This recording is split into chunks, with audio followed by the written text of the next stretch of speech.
بسم الله الرحمن الرحيم الحمد لله رب العالمين والصلاة والسلام على أشرف المرسلين. La réglementation internationale de transport de marchandises dangereuses. La réglementation de transport de marchandises dangereuses par route vise à prévenir les risques pour les personnes, les biens et l'environnement. Le transport international de marchandises dangereuses par route est régi par l'accord européen relatif au transport international des marchandises dangereuses par route, dit accord ADER, fait à Genève le 30 septembre 1957. Le principe de l'ADER est que, à l'exception de certaines marchandises excessivement dangereuses, les autres marchandises dangereuses peuvent faire l'objet d'un transport international dans des véhicules routiers sous réserve de respecter les conditions prévues à l'annexe A, notamment concernant l'emballage et l'étiquetage, et à l'annexe B, notamment concernant la construction, l'équipement et la circulation du véhicule. Ces annexes A et B regroupent 9 parties.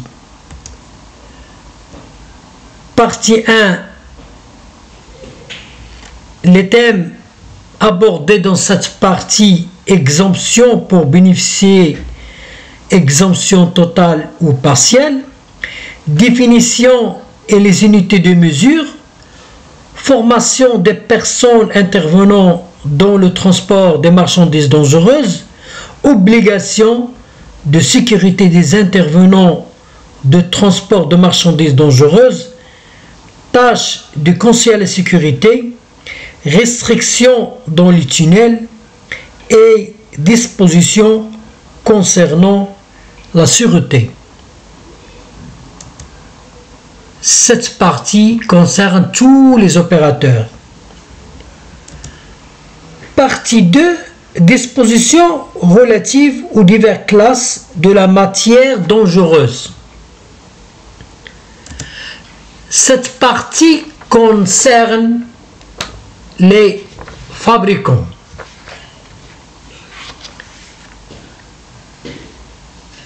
Dans la partie 3, les thèmes abordés: les listes des marchandises dangereuses, désignation officielle de la matière dangereuse, dispositions spéciales applicables à une matière ou un objet particulier, marchandises emballées en quantité limitée et en quantité acceptée.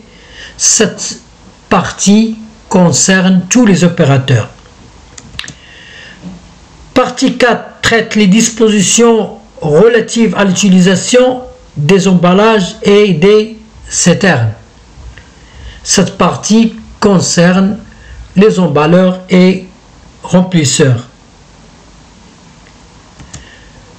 La partie 5 traite procédure d'expédition. Cette partie concerne l'expéditeur. La partie 6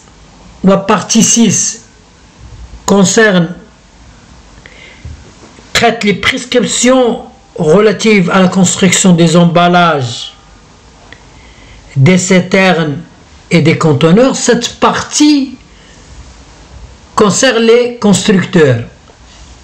La partie 7, dispositions concernant les conditions de transport, le chargement, le déchargement et la manutention. Cette partie concerne les chargeurs. Partie 8 traite les prescriptions relatives aux équipages, à l'équipement et à l'expédition des véhicules et à la documentation. Cette partie concerne les transporteurs. Partie 9